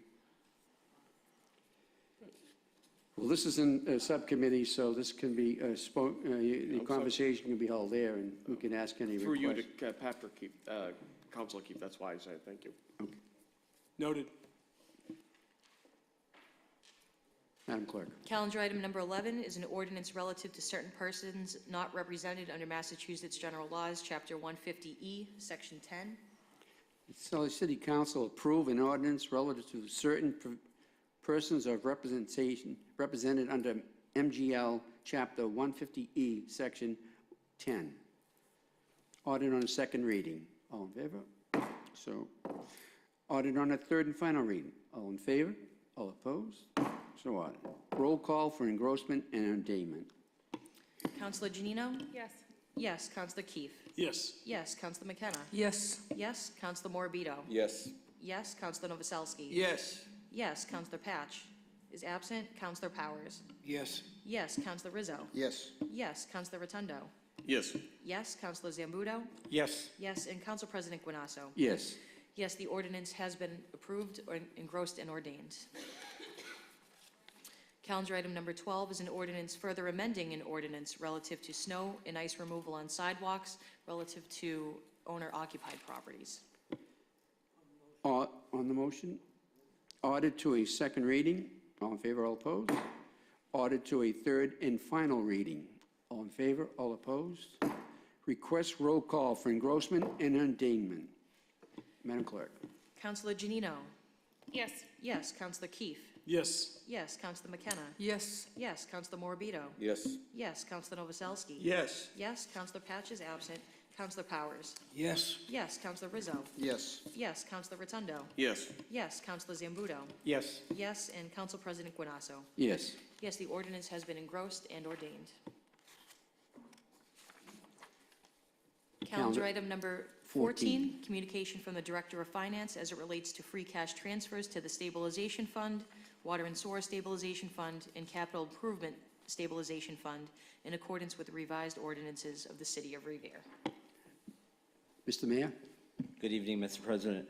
I just wanted to, in lieu of the Director of Finance's absence this evening, I wanted to update the council on the free cash communication that was passed down last week.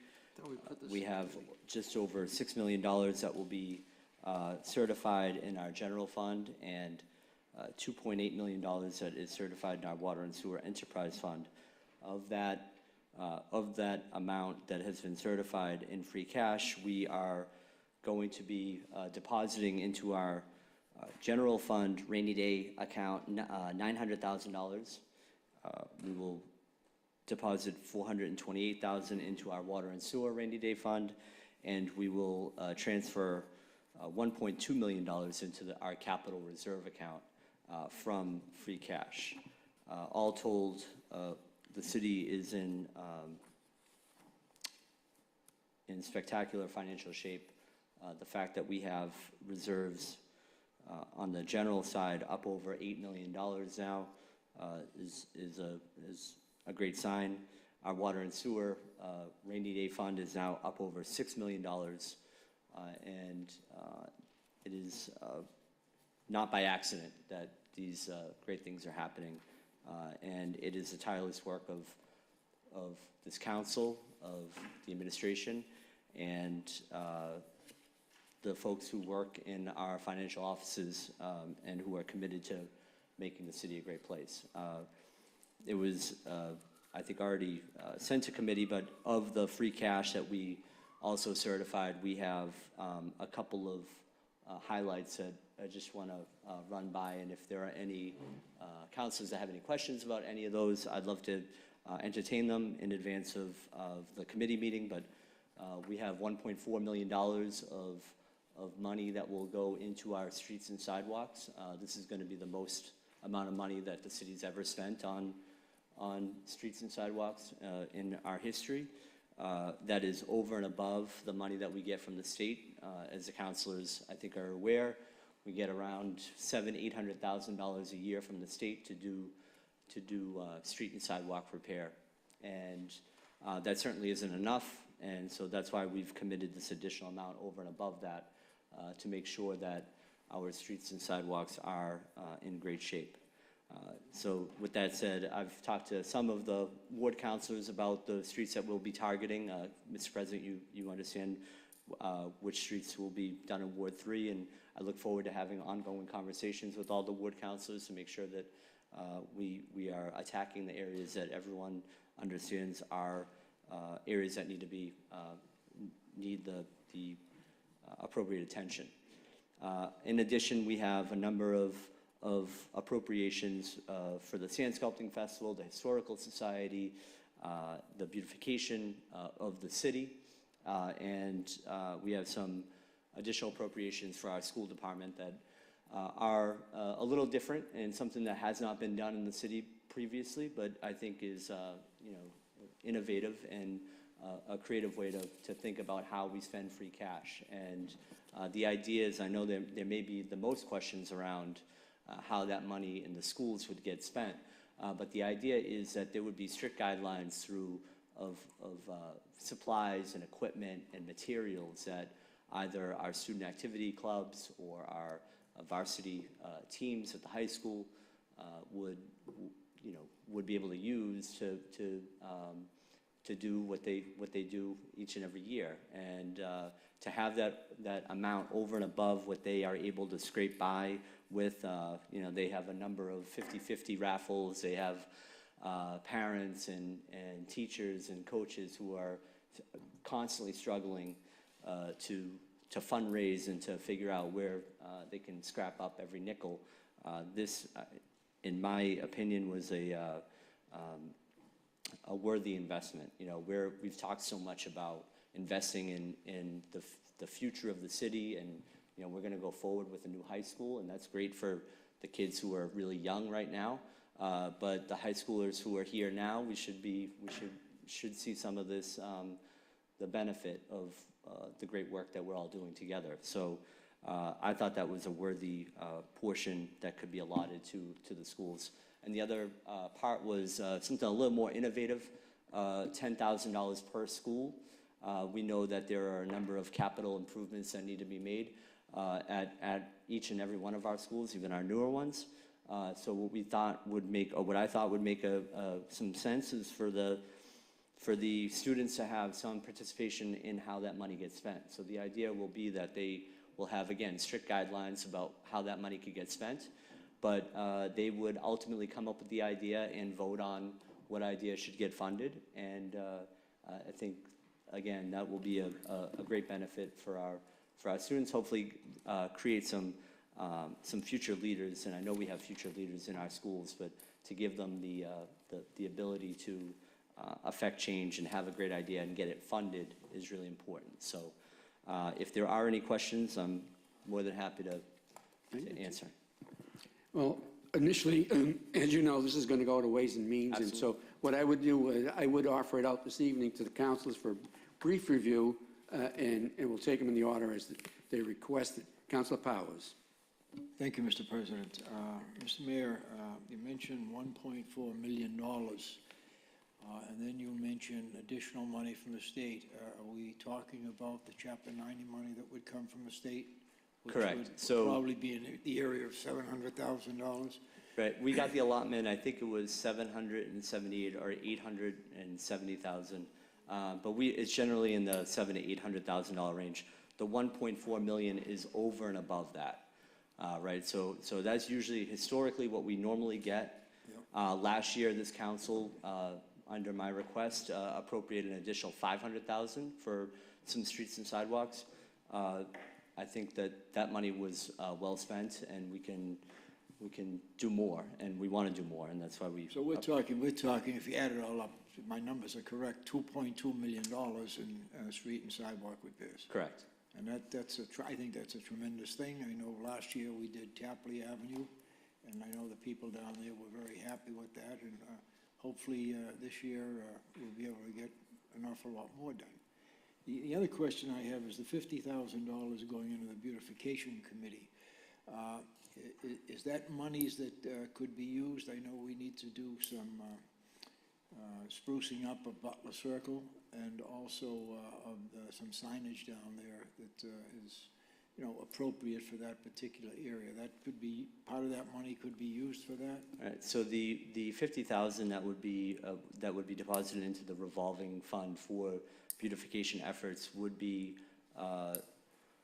money that will be used for exactly that, for any beautification efforts that folks see, and the name of the account is the Revere Beautification Committee account, and I've had conversations with them. We will talk about how to best go forward, but that is certainly an idea that could be funded through that account. To me, that's good news. We're, you know, moving the city in I think, a more pleasant, positive position where people driving through our city, that's one thing that's always troubled me. Some of these areas that people drive through, it sends a bad message to the residents, to the people that come through our city, and I think this is going to make it an awful lot nicer. Thank you, Councilor Powers. Councilor Rotundo. Thank you, Mr. President. Through you to the mayor. Thank you for showing up and giving us this great news. I'm truly appreciative. To clarify, we got $6 million in free cash and just about $8 million currently in the rainy day fund, correct? So after you make the deposit of 900,000, there will be $8.2 million in our stabilization account, our general fund stabilization account. Okay. And so this $6 million free cash is aside from that, correct? Right. It'll end up either being used for something or getting bumped into stabilization account. Right. So the 6 million is for the end of fiscal year 18. That 900,000 will statutorily has to come out of that account. The same way So what you're voting, what you will be voting on are the statutory obligations that we have to deposit money into our stabilization accounts and to our capital reserve account. And if we wanted to, we could put more into the stabilization account, Okay, correct? yeah, absolutely. Upwards of 5 million if we wanted to, just for happenstance, Depends on how much whatever the will council was. would want, right. So for me, I think it's great to give the schools money and so forth, and quite honestly, I have children like you do that. My children go to the schools. However, I gotta be telling you, people that I've been bumping into are very, very dismayed at the fact that, you know, the house evaluations go up. Some people have been hit with, you know, $800 to $1,000 tax increase, to the point that some of these people are actually having difficulty. Why not reimburse them with some of this money? It's their money, you know? This is a significant amount of money, and if you were to say put 4 million into the account and you say 8 million of it, by my estimation, for the 20,000 homeowners in the city, you could give them back a $400 rebate. That's So I'm not sure about your math. One thing I would say is that we would certainly look into any relief that could happen. And one thing that we plan on doing, and we will come up before this council to do, is, which we did last year, which was the first water and sewer rate decrease in 19 years. I plan on again, coming before this council to ask for a reduction in water and sewer rates. That is one that can happen. It's fiscally prudent, and we look forward to doing that. Absolutely in favor of any type of relief that we can provide. Yeah, no, the math is, you know, 8 million divided by 20,000 is $400. I don't know if the math is that Simple? clear and simple, but and I would leave it to the folks in our assessor's office and our director of finance But I and our think- city auditor I mean, I think you would vet agree. that out, and we can certainly vet that out. But that was something that, again, my math didn't come out to that kind of Even kind of $200 difference. if Right. we could give them something back. Right. You know? I understand. Thank you, guys. Thank you, Councilor Rotundo. Councilor Janino. Thank you, Mr. Chairman. Through you to the mayor, this is great news, and I'm really, really happy to see some of these appropriations. I'll tell you, as a city councilor, one of the top 3 concerns I get is streets and sidewalks. There's a pothole, there's my sidewalks coming up from a route or whatever it may be. It's one of the biggest issues in our city. And for people to be able to see it, the effects that the city's doing right in front of them, I can't think of a more powerful thing to do. One thing I will say is I hope that our friends at National Grid and the other places respect when we publish this list, because it drives me insane when you see a beautifully paved street and then a week later National Grid is digging it up. And I know that the mayor's office is going to do a great job in coordinating with the utilities to make sure that they don't ruin our beautiful streets again. We have, and so we've made sure that not only the utility companies know of the list of streets and the extensive work that we'll be doing, but we've made sure to coordinate in-house so Great. that our water and sewer folks know.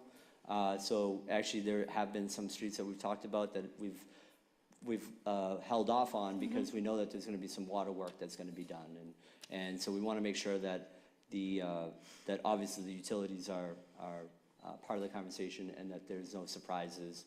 Again, if there's emergency work that needs to be done, unfortunately we Of course. can't help that. Of course. But to think ahead and to make sure that when we dig into the ground and when we rip up a street, that's the last time we rip up that street for a while is important, absolutely. And I'm very happy to hear that. One of the other items I see on here that I think is really, really great, or several items, are going right to the schools. I can tell you some of the biggest impacts in my life have been from what I accomplished at the Revere Public Schools. So being able to put money in a budget for these kids, for groups and clubs, for sports teams, these are things that will directly impact their lives in either college or the workforce or whatever they do after they leave Revere and hopefully stay in Revere. But it's great. People don't realize that a lot of money that goes into these, it's coming out of the teachers' pockets. When there are extracurricular activities, the teachers are paying for the paper, for the supplies, for the things that they want their kids to experience. And I think that anything we can give them to attribute to those experiences, because they're so important, is great, and I'm so happy to see that. I'll end with just saying, I think that obviously taxes are a big issue that we hear, but I don't think a one-time fix is a way to fix a problem. It's like putting a Band-Aid on something that needs surgery. We have a big issue, and giving people a one-time relief from it's not going to fix it. So I'm really happy to see these because they're all really great positive impacts of things that are true fixes. So great job, and I really look forward to seeing these in action and seeing some new uniforms on our kids. Thank you, Councilor Janino. Councilor Keefe. Thank you, Mr. President, and thank you, Mr. Mayor. I know this is going to committee, but we did have a number of people from different departments and groups that are here tonight, obviously excited about some of the reinvestment in our community. So I wanted to thank them for coming tonight, and hopes that we can get this moved forward. And I know that, again, we should do our due diligence in Ways and Means, and I'm sure we will. With that being said, every time we do some streets with the Chapter 90 money, there's always that one more street or one more sidewalk that you want done. I can tell you as a ward council, that's how it works for me. So I think this will get me over the hump for each, for this year. And then, of course, I'll probably expect it again next year, Mr. Mayor, so be ready. And then just when it comes to some of these organizations, obviously I'm very invested in the school system when it comes to having 2 kids that go to the Revere Public Schools and seeing what a tremendous job they do for our children. But as I'm a parent experiencing the eventual child going to college, I recognize that education and their grades is a big part of a college application, but colleges nowadays with so much competition look at the student as a whole. So being able to provide these organizations and these clubs with the funds that they need to keep them viable is going to help create more well-rounded students in our city that are going to be more competitive for the best colleges in our states and in this country. That's such a great investment. So I'm excited to help champion this, and I look forward to speaking about it in Ways and Means. Thank you. Thank you, Councilor Keefe. Councilor Morabito. Thank you, Mr. President. I know Councilor Janino and I are vibing. We're on everything she wanted to say, everything she said I was going to say, but all my colleagues pointed out great things. When I look at this, honestly, I'd like to pat yourself on the back, Mr. Mayor, and I think all of us, we can look at that. At the end of the day, when we vote on this, it's a lot going back to the community and going back to the kids. So as a whole, it makes me feel good voting on all of each item on these requests. Also, my question on the beautification revolving fund. Obviously, Beachmont Improvement Committee, they can, is that a, they So, can Council, I think you stole Council McKennan's thunder, but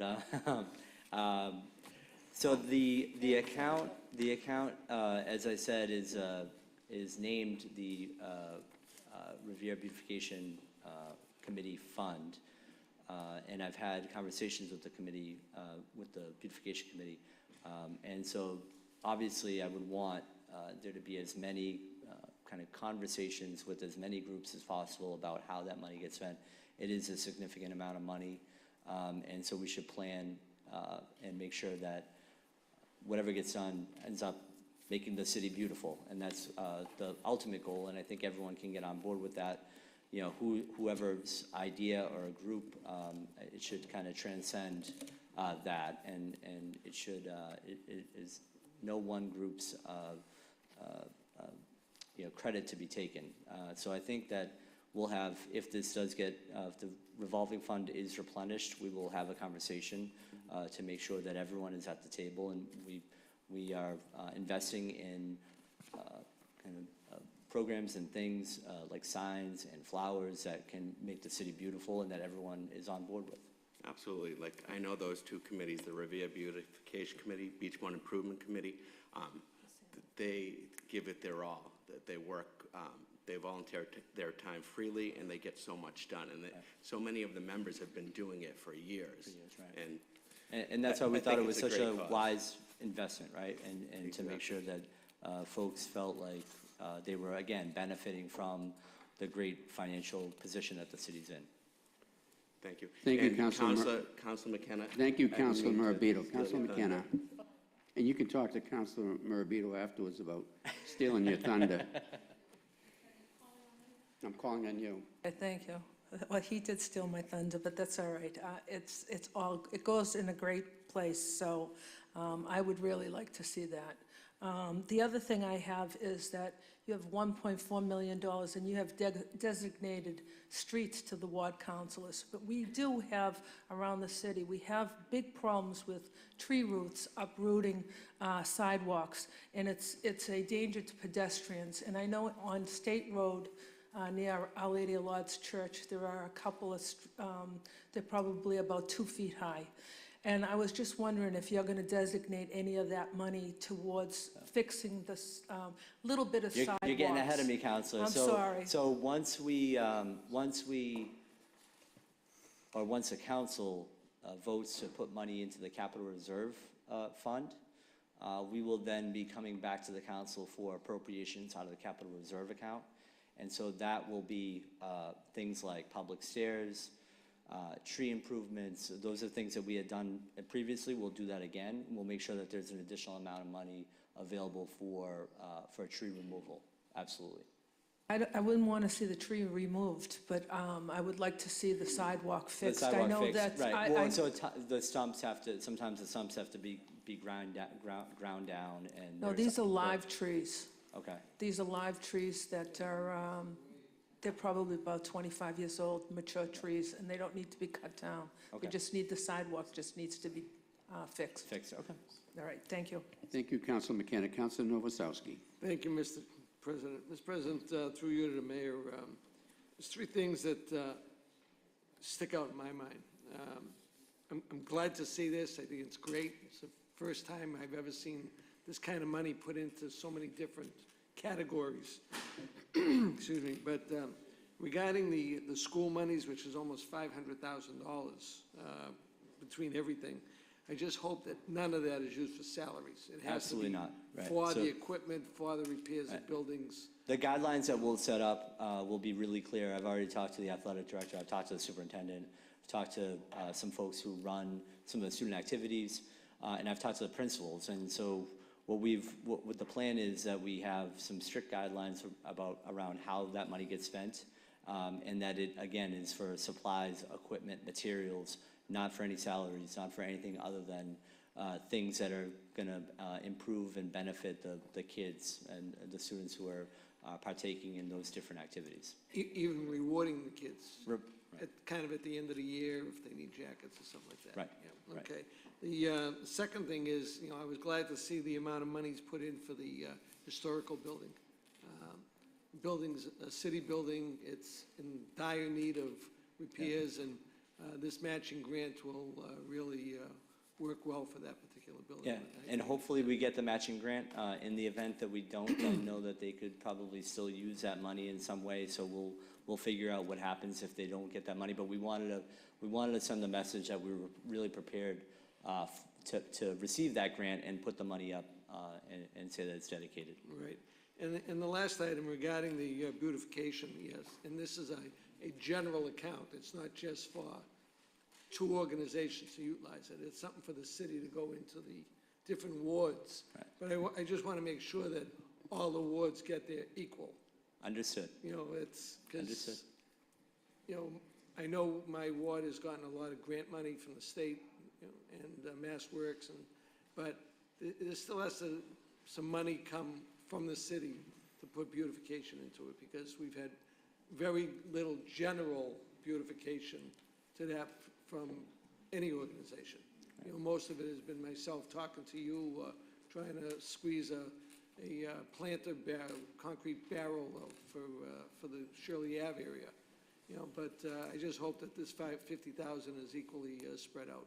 Yeah, like I said, there'll be conversations, and we'll make sure that the ward councilors are part of those conversations, and the entire council, if they so like. But it is important to note that there will be, kind of further conversations about how that money does get spent, and the idea is to equally distribute it.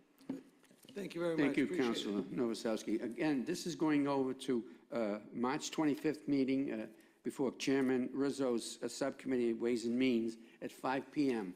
So anybody interested in attending to put their input in what they think should be happening with the free cash, You're all invited to come to that meeting to express your views and have a conversation with the subcommittee, which is very important for our community. Next order of business. Calendar item number 14 is being sent to Ways and Means. Calendar item number 15, communication from the mayor relative to the reappointment of Caruso Corp. as a licensed drain layer. Referred to Appointments Subcommittee, chaired by Councilor Janino. Calendar item number 16, communication from the mayor relative to the reappointment of Mercurio Brothers as a licensed drain layer. Referred to the Appointments Subcommittee, chaired by Councilor Janino. Calendar item number 17, motions. Motion presented by Councilor Keefe, that the City Council go on record as being opposed to House Bill 2007, an act for no organized head impacts to school children. This bill would prevent children in grade 7 or under from playing organized tackle football. Further, that the city clerk forward a letter of opposition to the state delegation on behalf of the City Council. Council Vice President Keefe. Thank you, Mr. President. I don't typically do this, and I know that, not to call you out, Councilor Zambudo, I know you don't like these types of feel-good sometimes motions, and I respect that 100%. These resolutions, I don't think I've actually ever presented a resolution. But what I would ask is, and I'd be happy to send this to Legislative Affairs to discuss further. But if you've read, or if anyone's been paying attention to the news in the last few weeks, there's been a bill brought forth, and not to slander the writer of the bill. Everyone has a right to want something. This just to me was really haphazard and not well thought. As a matter of fact, since the initial bill was presented about almost a month ago, over a quarter of the supporters have already removed their names from the bill, and it's continuing. And I would imagine with continued awareness that you'll see more people come off of it. So if I could just ask and let my fellow councilors know, I'm not an expert in this matter, but I'm very well versed in it. Obviously, I'm very well invested in Revere Papuana in the city, but also across the state. I'd be happy to answer any questions and talk to any councilors or any residents for that matter. Please just ask. And but like I said, I'd be happy if if any other councilors wanted to speak, that'd be great. Or if you wanted to, the wish was to send it to Legislative Affairs, I'd be happy to do that as well. But if you wanted to go on it tonight, on the record tonight, that'd be even better. Thank you. We already have a couple of councilors wishing to speak, and after this discussion, we are going to refer this to Legislative Affairs. Councilor Zambudo. Thank you, Mr. President. I'm going to surprise my colleague by saying that I believe that the legislation was written in a knee-jerk, feel-good way without having all the facts on his side. And I totally support you in this resolution, and it may be one of the first ones I've ever supported, but I am of the ilk that wants parents to parent their kids, and I don't want to force legislation on parents. So that's where I come down on this, and I wholeheartedly support my colleague. Thank you. Thank you, Councilor Zambudo. Councilor Rotundo. Through you, Mr. President, to Councilor Keefe. Who is the sponsor of this bill, the maker of it? It's Representative Ryan, Representative Paul, and Shoot, I believe. I'll just double check it, but we've Yeah, said. I just don't see any purpose in putting this in committee. I say we just vote this up and send a letter. I mean, it's a pretty straightforward I'm piece okay of with that as well. information. Quite frankly, I just, leave the safety issues to the parents. We don't need to negotiate everything through legislation. What are we going to do, legislate whether kids can have monkey bars or not? I mean, really. Thank you, Councilor Rotundo. Councilor Janino. Thank you, Mr. Chairman.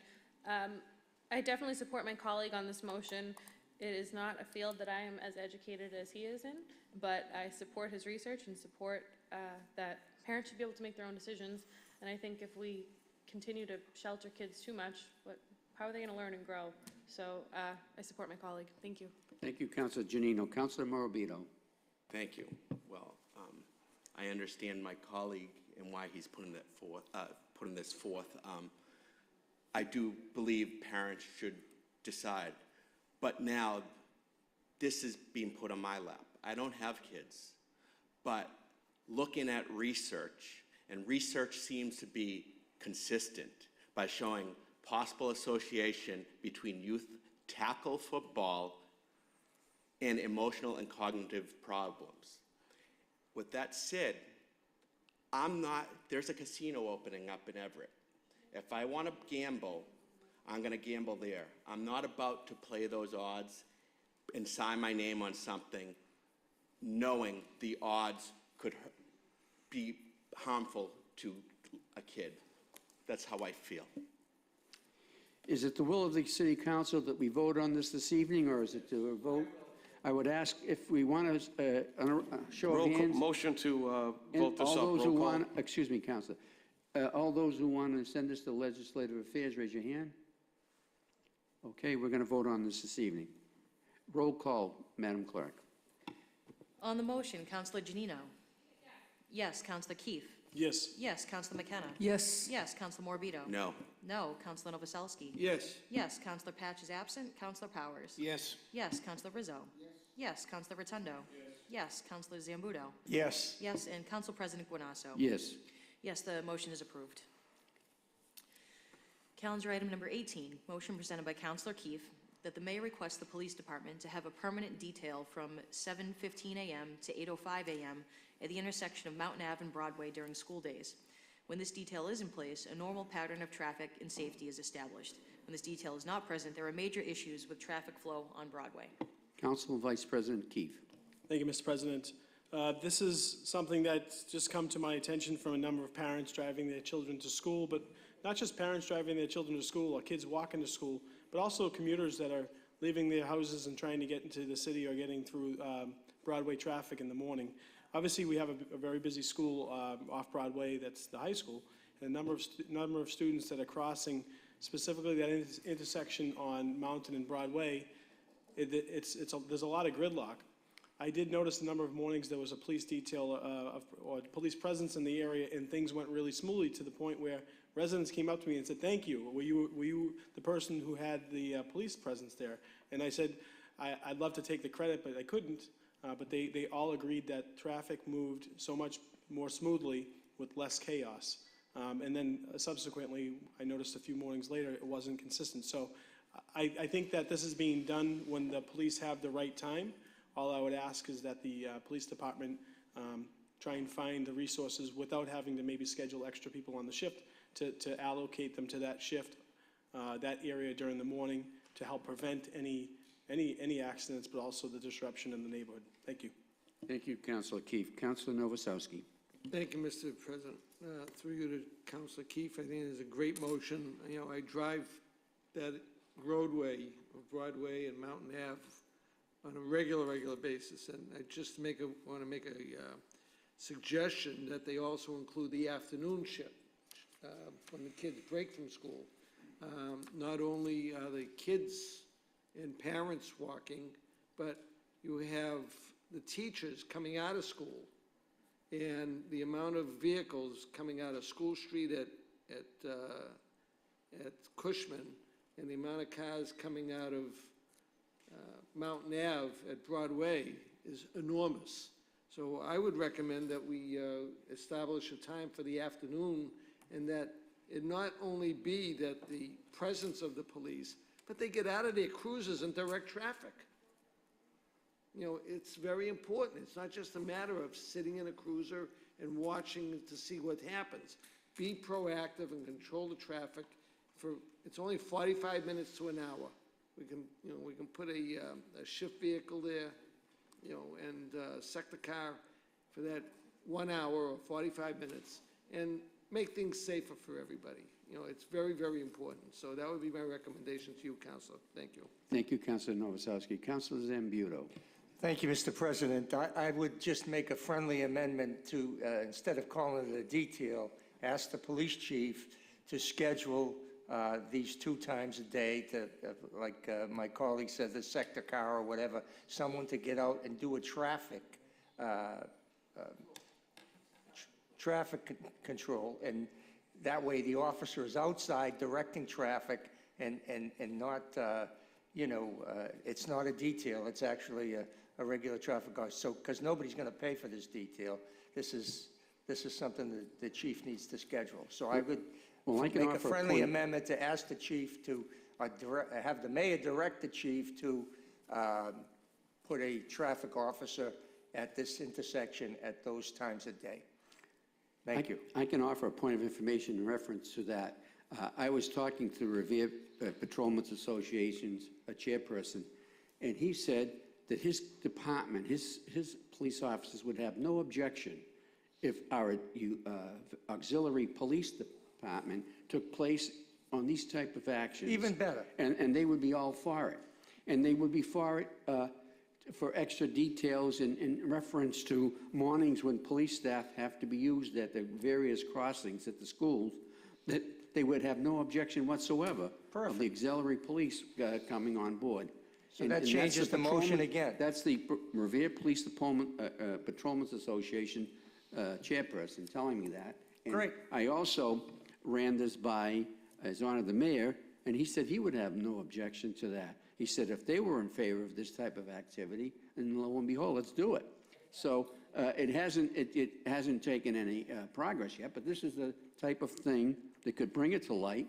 And I represent the folks in that area in Mountain Ave, and I certainly hear it from the folks there that they need relief because the traffic is unbearable. On Broadway, it's unbearable. But that intersection comes 4 different directions, and they come at no particular time, and it's just a cross-match of potential hazards happening. So I will carry this out further, also with Vice President Keefe, to see if the Revere Police Auxiliary would get involved with this type of activity. And I think it's a great idea for them to get involved in the community. All in favor on the motion? All opposed? All in favor? So ordered. Calendar item number 19, motion presented by Council President Guanasso, that the mayor request Capital Waste to appear before the city council regarding the handling of trash barrels when emptied by its employees. I have received numerous complaints of barrels being destroyed due to employees throwing them. The city has invested a significant amount of money in these new barrels, and neither the city nor its residents should have to bear replacement costs. Well, councilors, if I can bear your indulgence as the maker of this motion, to me, this is a very serious situation, not to be treated lightly. I have a disabled person on Proctor Avenue that she hardly can take her barrels out and wheel them to the curbside. But when the trash people come, they just throw the barrel. It's impossible for her to pick it up and wheel it back to her driveway. That's one occasion. I have a gentleman on Pierce Street that complains that they just throw the barrels right from the truck right onto the sidewalk. There's a gentleman on Martin Street that has the same experience. That's me. They threw the barrel right in front of me. The thing went flying by me. And I'm just saying, what the heck did that guy just do? I mean, I thought he was trying out for some show or something. But this type of concern is resonated throughout the whole community, not only in Ward 3, all over. And we have a costly thing in front of us. We have $75 a barrel. Now, if the homeowner is responsible for replacing this is not fair.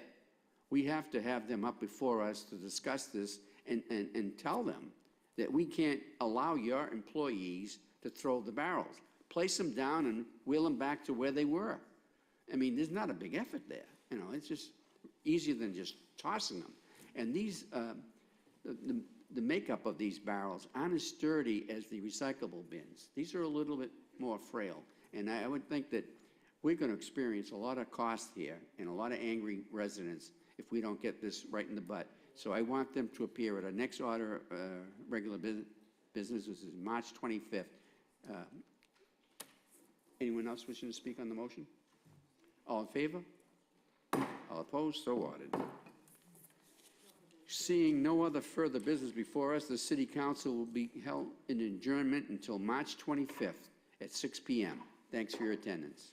And by the way, before we adjourn, I acknowledge our school committee woman, Carol Ty, in the audience, who's been here so patiently and quiet all night. Welcome, Carol.